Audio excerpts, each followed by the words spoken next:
Na prática, é muito difícil executar as peças com as medidas rigorosamente exatas como estão nas cotas do desenho. Isso porque todo o processo de fabricação está sujeito a imprecisões de vários tipos. Imperfeições dos instrumentos de medição e das máquinas, deformação dos materiais e falhas do operador. Sempre acontecem variações ou desvios das cotas indicadas no desenho. E aí, como é que fica? É esse justamente o tema da nossa teleaula de hoje. Na teleaula de hoje, você vai aprender o que é tolerância dimensional, como se calculam os afastamentos das dimensões nominais.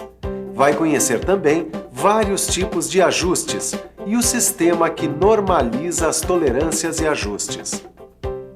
E agora muita atenção, porque a teleaula de hoje está apenas começando.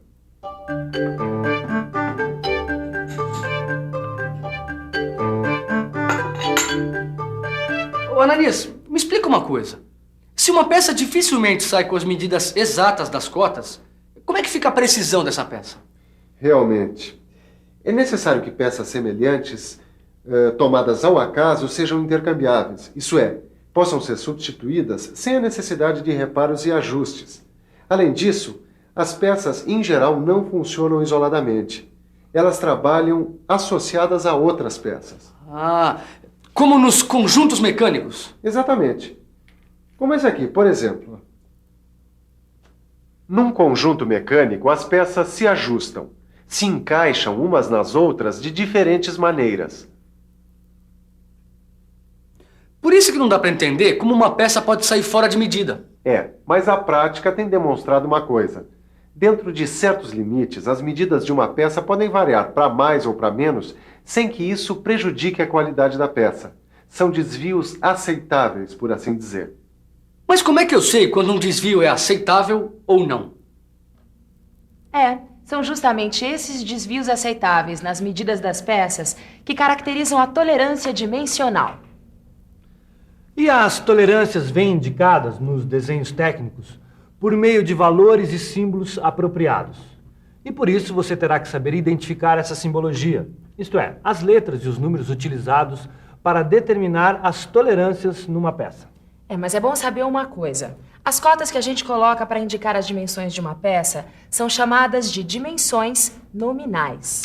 E como você já sabe, é praticamente impossível executar uma peça com os valores exatos das dimensões nominais. Então o que é preciso fazer?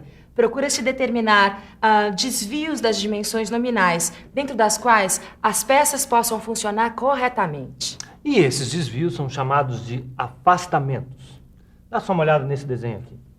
Repare bem nesta cota aqui. Você notou que tem uns numerozinhos do lado? Estes números são justamente as medidas dos afastamentos aceitáveis da dimensão nominal, ou seja, da cota sem que haja prejuízo do funcionamento e da intercambiabilidade da peça. Esse sinal de mais na frente dos números indica que os afastamentos são positivos, isto é, as variações da dimensão nominal são para mais. No caso dessa peça, os afastamentos são 28 centésimos de milímetro e 18 centésimos de milímetro. O afastamento de maior valor é chamado de afastamento superior e o de menor valor, afastamento inferior. Esses dois afastamentos vão indicar os limites máximo e mínimo da dimensão nominal da peça. Ou seja, a medida da peça pronta deve estar dentro desses limites. Então basta somar os afastamentos ao valor da cota.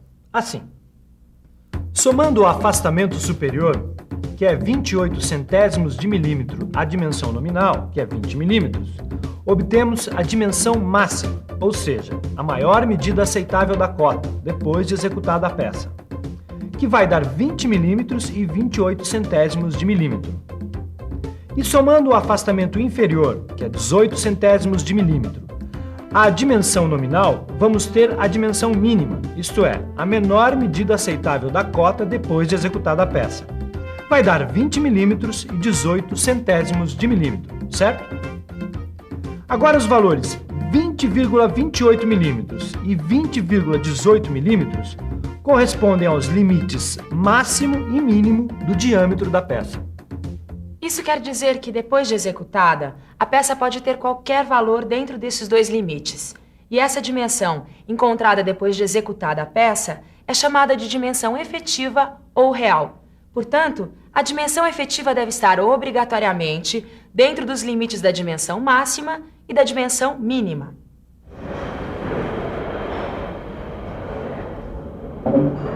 Puxa, que concentração, hein, seu Tito? Ô, Silva, tô aqui tentando entender essa história de tolerância dimensional. Mas ainda bem que você chegou, que você pode me dar umas dicas, né? No que eu puder ajudar? Sabe o que é? Eu já sei que quando os dois afastamentos das cotas são positivos, a dimensão efetiva da peça vai ser sempre maior do que a dimensão nominal. Por isso eu deduzi, se os afastamentos forem negativos, a dimensão efetiva da peça vai ser para menor. Está correto.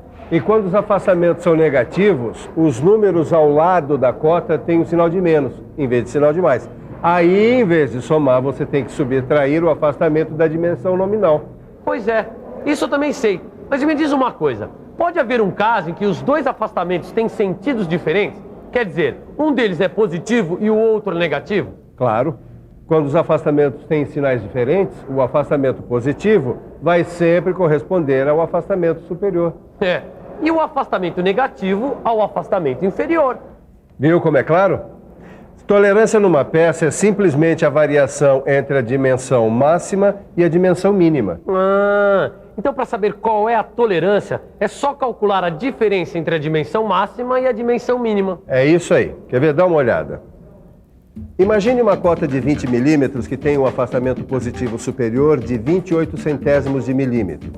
A dimensão máxima vai ser de 20 milímetros e 28 centésimos de milímetro, certo? E outro afastamento positivo inferior de 15 centésimos de milímetro. Então a dimensão mínima vai ser de 20 milímetros e 15 centésimos de milímetro. É só tirar a diferença entre as duas dimensões para descobrir que a tolerância para esta cota é de 13 centésimos de milímetro. E a tolerância também pode ser representada graficamente. Dá só uma olhada nesse desenho aqui. Bom, em primeiro lugar, nesta representação, os valores dos afastamentos não estão proporcionais. E esse exagero tem por finalidade facilitar a visualização do campo de tolerância. Agora, dá uma olhada mais de perto. Campo de tolerância é o conjunto dos valores compreendidos entre o afastamento superior e o afastamento inferior. Corresponde a este intervalo que vai da dimensão mínima à dimensão máxima. Qualquer dimensão efetiva entre os dois afastamentos, inclusive a dimensão máxima e a dimensão mínima, vai estar dentro do campo de tolerância. Ficou claro agora o que é campo de tolerância? Agora tem uma coisa. As tolerâncias de peças que funcionam em conjunto vão depender da função que essas peças vão exercer. De acordo com as funções das peças, vai ser necessário um tipo de ajuste. Ajuste? Que negócio é esse de ajuste, Ananias? Olha, para entender o que são ajustes, é necessário saber o que são eixos e furos. Dá só uma olhada nessa peça aqui, ó. Eixo é o nome que a gente dá para qualquer peça, ou mesmo parte de uma peça que funciona alojada em outra. Em geral, eixo e furo trabalham acoplados, unidos. Eixos e furos, de formas variadas, podem funcionar ajustados entre si. Agora, dependendo da função do eixo, existem vários tipos ou classes de ajustes. Como assim? Por exemplo, se um eixo se encaixa no furo de modo a deslizar ou girar livremente, temos um ajuste com folga. Quando o eixo se encaixa no furo com certo esforço, de modo a ficar fixo, aí a gente tem um ajuste com interferência. E também existem situações intermediárias, em que o eixo se encaixa no furo com folga ou interferência, dependendo das dimensões efetivas. Esse é chamado de ajuste incerto. Em geral, eixos e furos que se encaixam têm a mesma dimensão nominal. O que varia é o campo de tolerância dessas peças. O tipo de ajuste entre furo e eixo depende dos afastamentos que foram determinados. Tudo bem, Ananias. Você tem falado de tolerância, campos de tolerância, afastamentos. Mas como é que se determinam essas tolerâncias? Elas são escolhidas ao acaso? Claro que não. Na verdade, desde 1926, entidades internacionais organizaram um sistema normalizado de tolerâncias, que acabou sendo adotado pela ABNT. Portanto, o sistema de tolerâncias no Brasil está de acordo com as normas internacionais ISO. ISO é a sigla para International Organization for Standardization. E como o próprio nome diz, Sistema de Tolerâncias ABNT ISO. O sistema ISO consiste num conjunto de princípios, regras e tabelas que possibilita a escolha racional de ajustes e tolerâncias, de modo a tornar mais econômica a produção de peças intercambiáveis. Agora dá uma olhada no computador. Olha só essa tabela de qualidade de trabalho para eixos e furos. A norma brasileira prevê 18 qualidades de trabalho e a cada qualidade corresponde um valor de tolerância. Essas qualidades de trabalho são identificadas pelas letras I, T, seguida de numerais. A letra I vem de ISO e a letra T vem de tolerância. Os numerais 01, 0, 1, 2, 3 até o 16 representam as 18 qualidades de trabalho, sendo que a qualidade IT01 corresponde ao menor valor de tolerância. As qualidades de 01 a 3, no caso dos eixos, e de 01 a 4, no caso dos furos, pertencem à mecânica extra precisa. É o caso dos calibradores, que são instrumentos de alta precisão, pois eles servem para verificar se as medidas das peças produzidas estão dentro do campo de tolerância especificado. No extremo oposto, as qualidades de 12 a 16 correspondem às maiores tolerâncias de fabricação. Essas qualidades são aceitáveis para peças isoladas, que não requerem grande precisão. Por isso, são classificadas como mecânica grosseira. Agora, peças que funcionam acopladas a outras têm, em geral, sua qualidade estabelecida entre 4 e 11, se forem eixos, e de 5 a 11, se forem furos.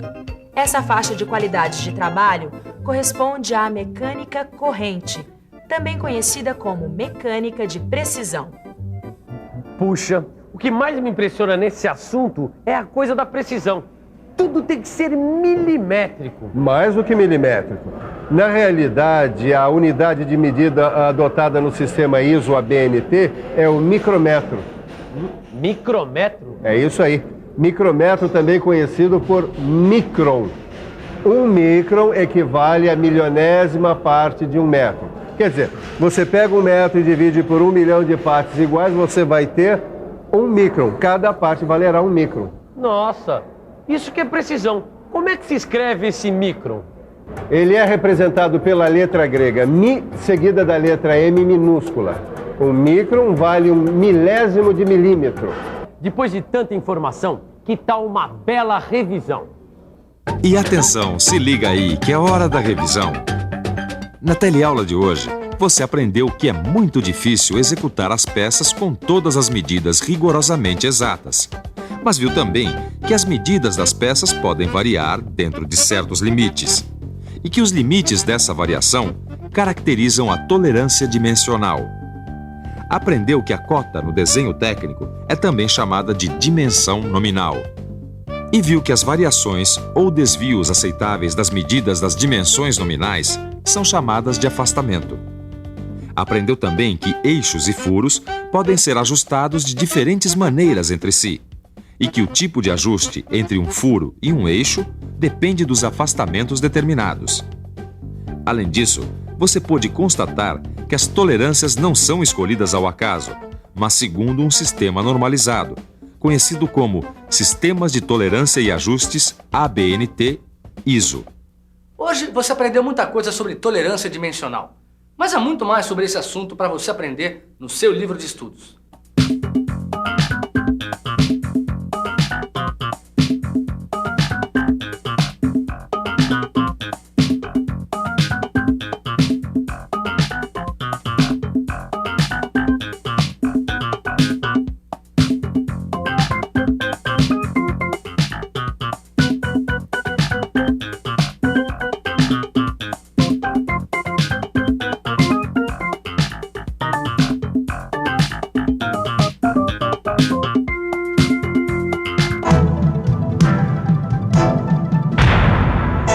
Telecurso 2000, um programa de educação do Sistema Fiesp e da Fundação Roberto Marinho.